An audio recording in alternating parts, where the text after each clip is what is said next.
Vous regardez Média TV Afrique, merci de nous rester fidèles et bienvenue dans ce nouveau numéro de Croissance Verte.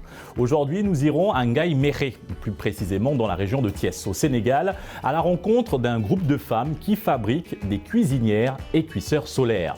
Une façon pour elles de faciliter la vie aux femmes du monde rural grâce aux énergies renouvelables. Ainsi, à travers notre reportage en première partie d'émission, vous saurez comment l'énergie solaire améliore l'autonomisation des femmes au Sénégal.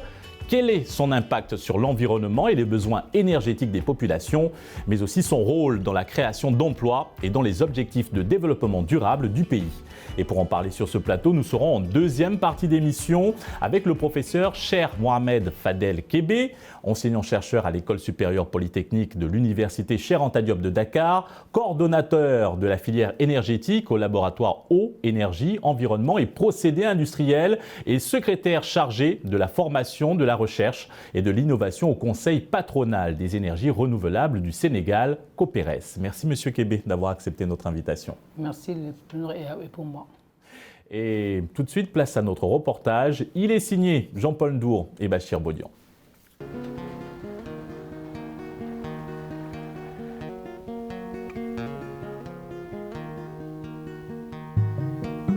Ngaye Mékhé, dans la région de Thiès, est la capitale économique du Cayor.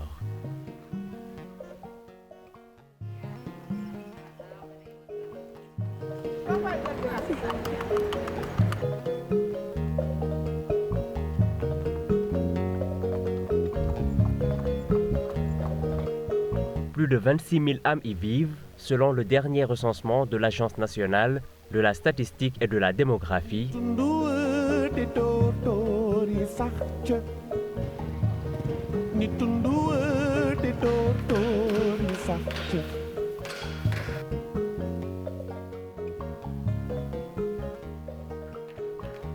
Parmi elles, ce groupe de femmes dévouées à la cause solaire, sous l'impulsion d'Astou Ndiaye Touré, présidente du GIE Palette et directrice de l'unité de production d'équipements solaires Abdoulaye Touré.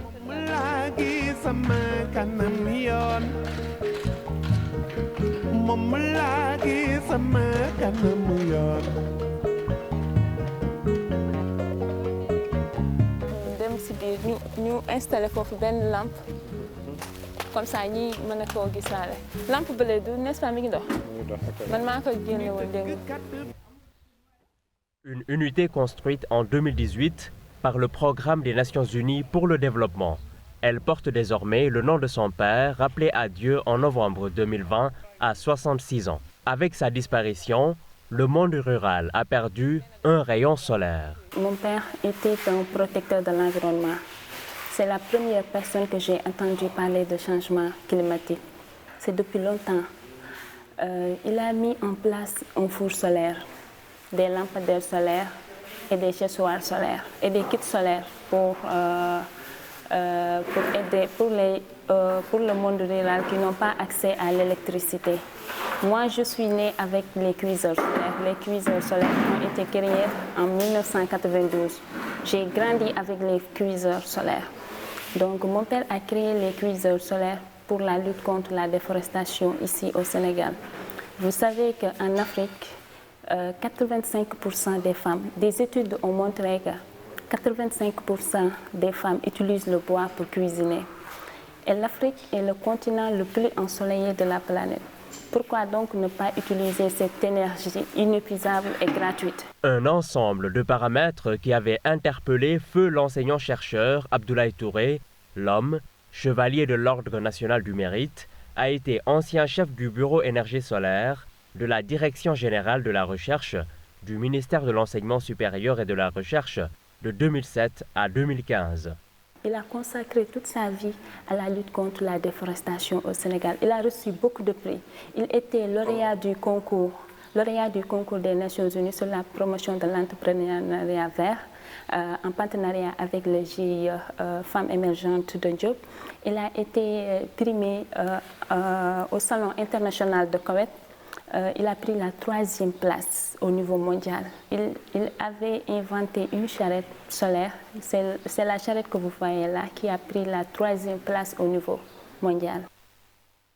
Elle et ses 3 sœurs ont été dès le bas âge formés par leur géniteur à domicile sans jugement de valeur sur le sexe.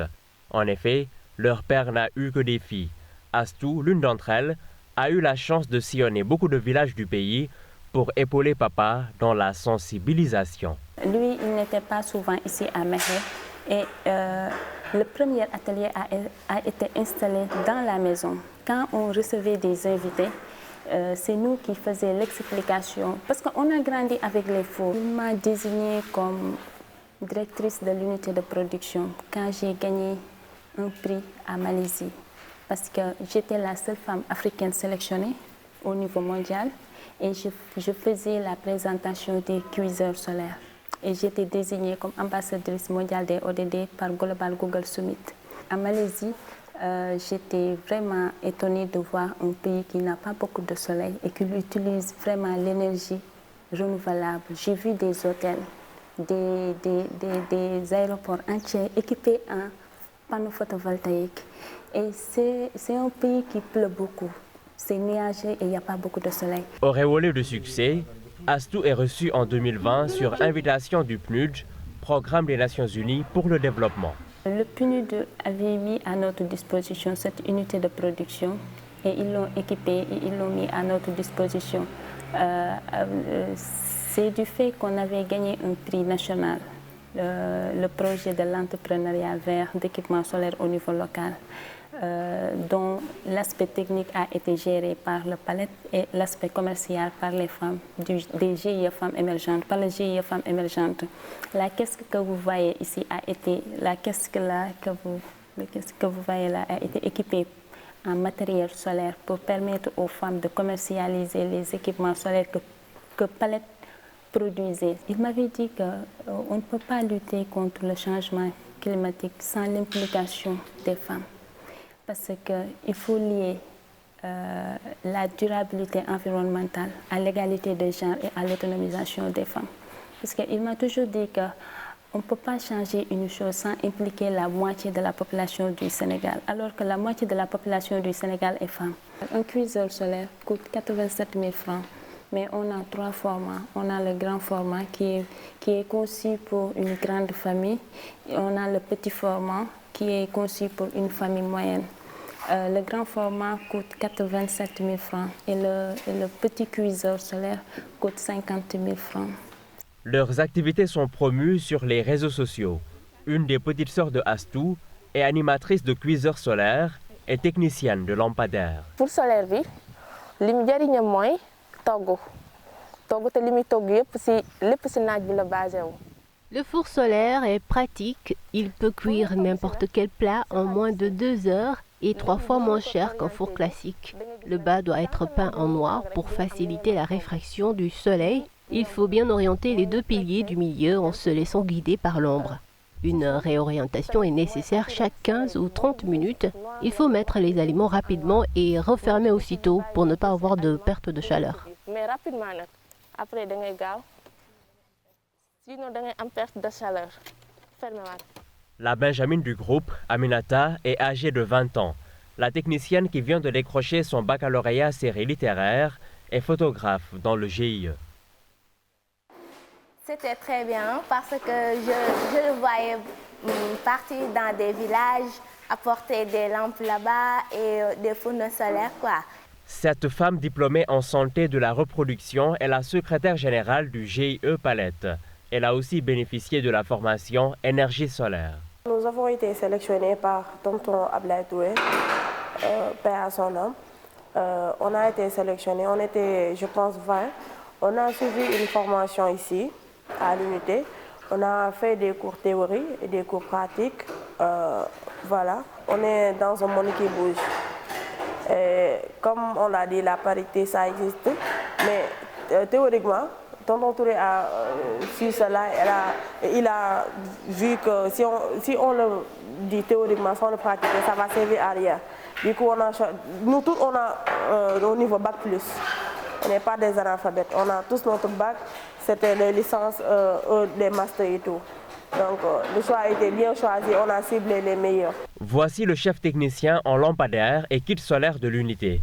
À son retour de l'étranger, il a été l'élève de l'inventeur Abdoulaye Touré durant près de 20 ans. Il a aussi été son confident. C'est en 5 jours que j'enseigne aux menuisiers comment fabriquer un cuiseur solaire. Le plus important, c'est le foyer qui est à l'intérieur. On l'enseigne dans des centres dédiés. Par la suite, M. Touré m'a appris à faire des lampadaires et kits solaires. J'étais toujours en compagnie d'un autre menuisier métallique nommé Pape Guissé. Il se chargeait de la confection des chapeaux. C'est ainsi que nous sommes devenus des techniciens de secours. Néanmoins, il mettait en avant les techniciens de Ngaye et environ. M. Touré nous a légué une bonne partie de son savoir. Maintenant, nous savons exactement combien de projecteurs, régulateurs et douilles acheter avant de trépasser. J'étais de passage chez eux un dimanche. Ndeye Astou, voulant sortir de la chambre, il lui a demandé de rester pour la responsabiliser en lui disant que je suis celui qui le connaît le mieux à Ngaye. M. Touré m'a envoyé en mission jusqu'en Guinée-Bissau.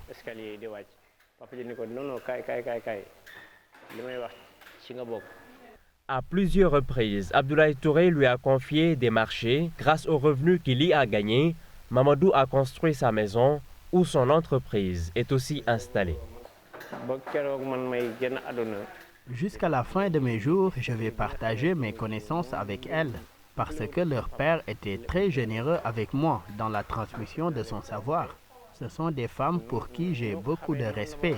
Parfois, quand je les vois soulever de lourdes charges, monter sur des lampadaires, j'ai pitié d'elles, mais elles se battent toujours. Sa maman et ses tantes sont des formatrices sur le mode d'utilisation des cuiseurs solaires.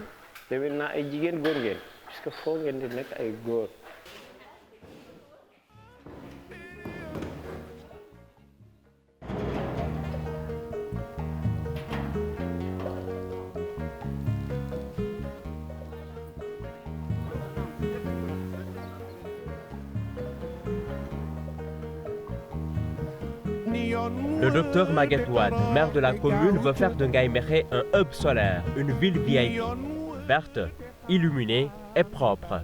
L'histoire de l'unité solaire mérite alors d'être connue du grand public, selon le camarade de promotion de Abdoulaye Touré. Il parle de son meilleur ami avec enthousiasme. C'est que nous avions un ingénieur qui était dévoué au solaire et qui avait une très grande passion, qui s'appelle Abdoulaye Ndiaye Touré, feu Abdoulaye Ndiaye Touré, parce qu'il est décédé il n'y a pas longtemps. Et il avait l'ambition de développer quelque chose dans le solaire. Et tout le temps que j'étais à l'étranger, il ne cessait de me solliciter en tant qu'ancien promotionnaire de l'école primaire pour l'appui. Et dès que je suis venu, c'était normal que nous commencions à travailler sur le solaire. Et ma campagne a été bâtie autour de la proposition aux Mécois et aux Mécoises que j'illuminerais la ville avec l'énergie solaire. Et donc, nous avions eu plusieurs approches et l'une a été avec le PNUD, le Programme des Nations Unies pour le développement, et le ministère de l'Environnement avec le PACER. Et Ablaye avait une proposition et nous avions été retenus parmi 4 grandes villes africaines qui devraient travailler sur le solaire. Nous avions un avantage comparatif. Dans quelques jours, nous allons commencer à assembler une machine à laver solaire parce que tous les inventeurs locaux du solaire se dirigent vers Mékhé. Donc notre force, c'est une force d'attraction d'investisseurs, une force d'attraction des innovations technologiques, mais aussi des meilleurs produits du Sénégal et de l'Afrique en Ngaye Mékhé. Cette enseignante-chercheur et professeure de philosophie à l'université Cheikh Anta Diop de Dakar est originaire de Ngaye Mékhé. Elle apprécie l'économie qu'offre l'énergie solaire. Nous ne sommes pas dans un pays où il neige tout le temps, où on voit le soleil rarement. Donc il faut en profiter. Il faut en profiter, et monsieur le maire vient de le dire, ce projet est là. Et donc je crois que lui et tous ceux qui peuvent l'aider, ils vont tout faire pour donc réaliser cela. Astou Ndiaye Touré, étudiante en 3e année de droit à l'université Cheikh Anta Diop de Dakar, compte sous peu, avec son équipe, installer des panneaux solaires détecteurs de mouvement sur la route du lycée Mourad Ndao de Mékhé et à l'entrée de la ville de Ngaye.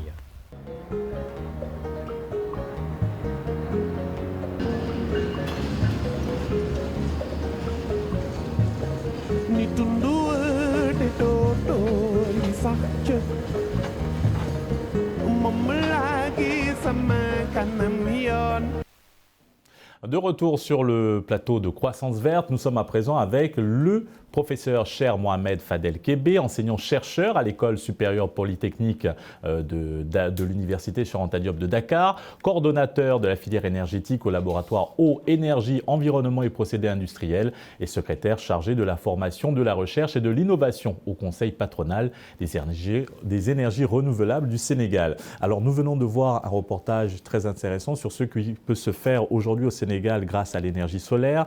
Plusieurs innovations technologiques donc ces filles ont mises en place. Que vous inspire en fait le travail qu'elles sont en train d'effectuer aujourd'hui dans leur région?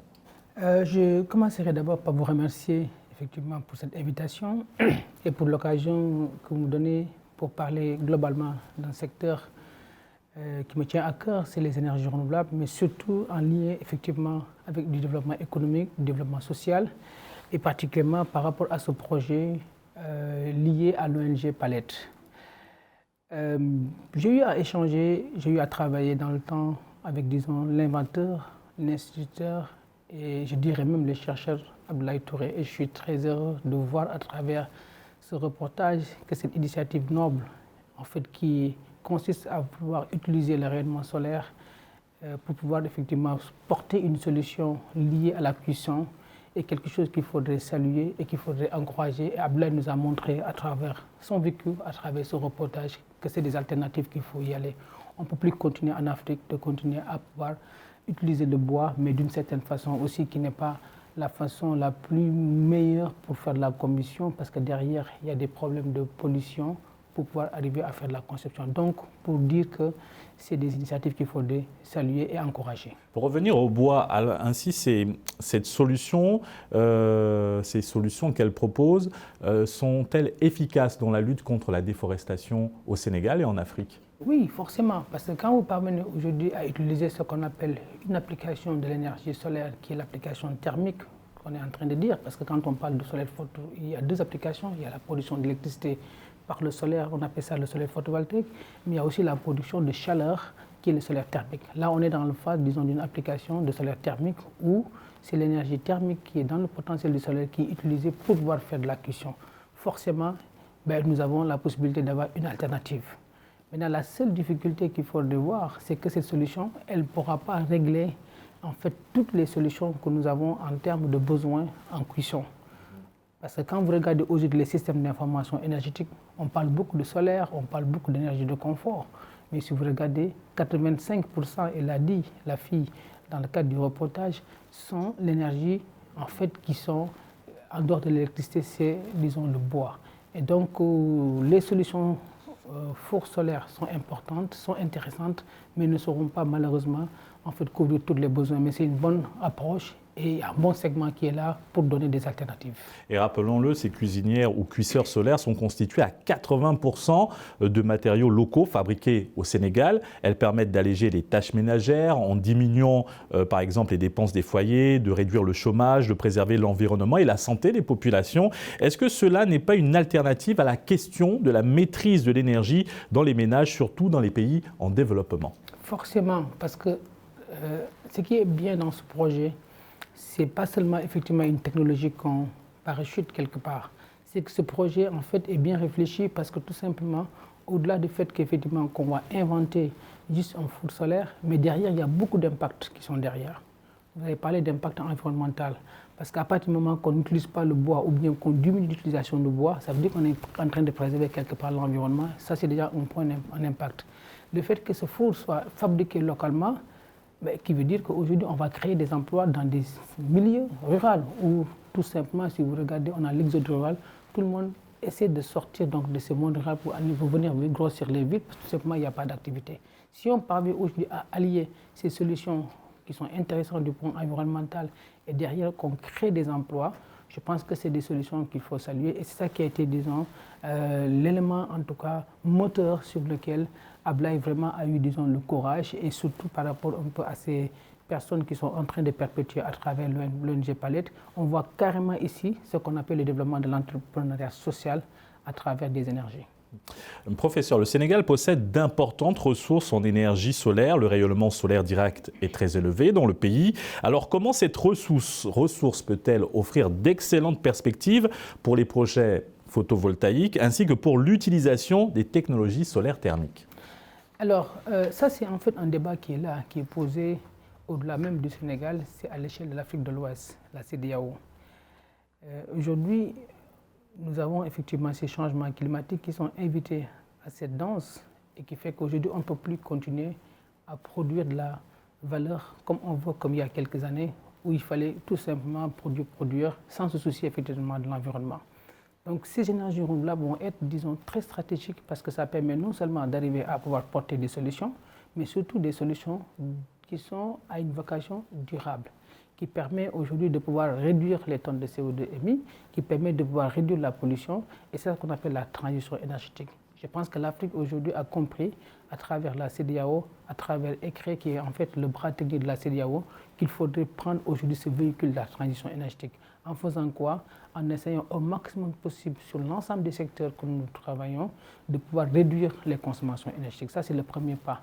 Et après, maintenant, voir comment on peut diversifier ces sources d'énergie renouvelable en adoptant ces énergies solaires, éoliennes et autres. Et pourquoi? Parce que nous sommes dans un endroit au niveau donc, du monde, les zones intertropicales, où le potentiel est extrêmement important. Donc, je pense que le maître mot, c'est qu'il faut que l'Afrique prenne ce véhicule de la transition énergétique pour davantage réduire donc, sa consommation, mais surtout pour pouvoir proposer des alternatives en développant les énergies renouvelables. Alors pourquoi les pays africains doivent-ils promouvoir davantage ces énergies propres au détriment de celles fossiles? Comme je l'ai dit, c'est-à-dire qu'aujourd'hui, on est en train dans le monde de dire qu'il faut arrêter les pollutions. Nous, on a cette chance quelque part de dire que nous ne sommes pas très loin dans ce qu'on appelle ces formes d'énergie fossile, contrairement aux pays du Nord qui peut-être sont pris à la gorge, ils ne peuvent peut-être pas reculer. Mais nous, on a encore ces pourcentages de, à la limite, quantité d'énergie qu'il faudrait aller installer dans les villages et autres. Donc on a ce choix, nous, d'aller vers cette technologie. Donc autant maintenant qu'on puisse tout de suite se dire que s'il faut continuer à augmenter le taux de l'électrification, il faut le faire par les énergies propres. Pourquoi les énergies propres? Parce qu'aujourd'hui, si vous regardez en caricature ce qui se passe au Sénégal, si on produit de l'électricité, on va aller importer du pétrole, on va importer du gaz. Même si aujourd'hui on a découvert le gaz, mais ce n'est pas demain qu'on a encore la première goutte. Donc ce qui fait que vous prenez beaucoup de devises, vous les mettez à l'extérieur.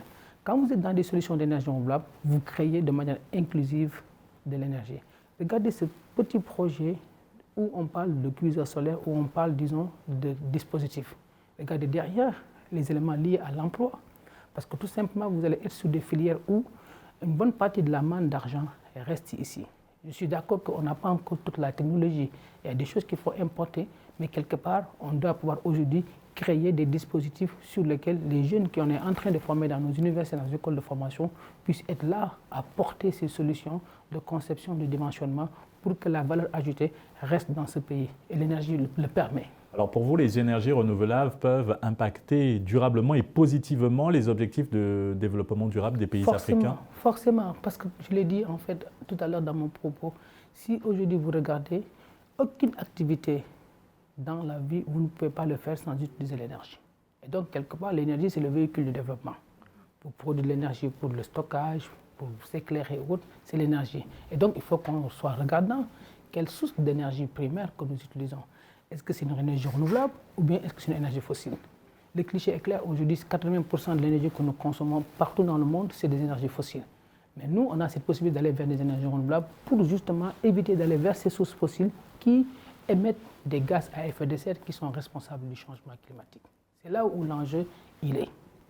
Et je pense que l'Afrique aujourd'hui doit pouvoir y aller.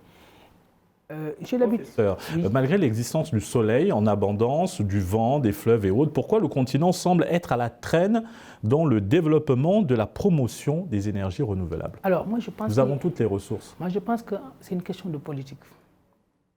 C'est une question de politique et c'est une question de dire, voilà, à un moment, il va falloir en fait se dire qu'il faut aller vers l'innovation. À un moment, il va falloir se dire, ces énergies renouvelables, c'est quelque chose qui est réel, c'est quelque chose qui est possible à pouvoir développer. On le voit maintenant, hein. Je dis que d'où on vient et maintenant, je ne dis pas qu'il y a les efforts qu'ils ne sont pas en train de faire. Si vous regardez au Sénégal, on était à la traîne sur le photovoltaïque. Aujourd'hui, nous sommes les premiers sur les centrales solaires. Mais ce n'est pas encore suffisant parce qu'il faut le réfléchir pour que les solutions puissent en fait permettre ce qu'on appelle le développement inclusif. Il faut qu'on soit regardant sur aujourd'hui ces opportunités qui nous offrent à nous. Et l'énergie est une opportunité, une manne d'argent, une manne d'informations parce qu'il faut quand même à un moment que l'Afrique soit opportuniste par rapport à ces possibilités de business ou des possibilités d'activités qui vont permettre de développer les énergies renouvelables. J'ai un slogan même qui dit, pour moi, si l'Afrique aujourd'hui vraiment négocie bien ces développements énergétiques, je dis même que, à la limite, si vous regardez le cas du Japon, moi je dirais que l'énergie peut être ce que l'électronique a été pour le Japon. Si on mise vraiment sur cette énergie, qu'on puisse développer. Pour vous, les technologies en matière d'énergie renouvelable peuvent contribuer efficacement à combler le déficit énergétique de l'Afrique? Ah oui, forcément. Et je pense qu'aujourd'hui, si vous regardez la différence entre l'Afrique et l'Asie du Sud-Est, c'est que nous, à un moment, on a beaucoup de potentiel, comme vous l'avez dit, solaire. L'un des meilleurs du point de vue solaire, parce qu'on est dans une position, du point de vue intertropical, extrêmement intéressant, plus de 3000 heures d'ensoleillement. On est sur 5 à 7 kWh par mètre carré par jour. Aucun pays au monde ne peut nous battre par rapport à ces jugements de potentiel. Mais ce n'est pas seulement ça qui fait qu'on a ce développement des énergies renouvelables. À côté, il faut une technologie qui va convertir ces sources d'énergie primaires en énergie renouvelable. C'est là où le bas blesse. C'est là où il faut qu'on investisse sur ces technologies. C'est là où il faut qu'on commence à émerger, à avoir justement, en termes de collaboration, beaucoup plus d'opportunisme pour dire aux gens on ne peut pas être là à être, disons, des marchés où on prend des technologies finies. Il faut que le transfert de technologie, qu'on puisse le réfléchir dans toutes nos relations avec les pays au nord. Et l'Asie, elle a compris, l'Asie aujourd'hui est dépositaire de ces technologies parce qu'il sait très bien négocier son marché. Il faut que nous aussi, on sait très bien négocier nos marchés parce qu'il s'agit de développement. Il s'agit en fait de pouvoir prendre ce véhicule, comme je dirais encore une fois, qui est le véhicule de la transition énergétique dans lequel on règle ce problème, disons, de développement social, de développement économique, mais surtout qu'on respecte l'environnement. C'est ça en fait qui est bien par rapport au secteur de l'énergie, parce que c'est un véhicule qui vous permet de pouvoir émerger sur toutes ces cages qui sont pour moi les cages du développement durable pour, disons, les années à venir et pour nos futurs jeunes qu'il faut préserver. Merci professeur Kébé pour cet éclairage autour des énergies renouvelables. Merci beaucoup. En tout cas, le plaisir est pour moi pour venir échanger, partager avec vous sur effectivement une thématique, sur une filière qui me tient en cœur. Nous, on est en train de faire, on fait ce que nous pouvons au niveau de l'université, mais il faudrait effectivement les politiques et l'ensemble effectivement des couches de la société africaine puissent comprendre qu'aujourd'hui, il faut qu'on puisse, disons, être là au rendez-vous des enjeux, parce que notre Afrique a besoin effectivement d'être très, très, très opportuniste sur son potentiel pour se développer. Merci beaucoup. Merci. Et c'est ainsi que s'achève cette émission. Très bonne suite des programmes sur Média TV Afrique.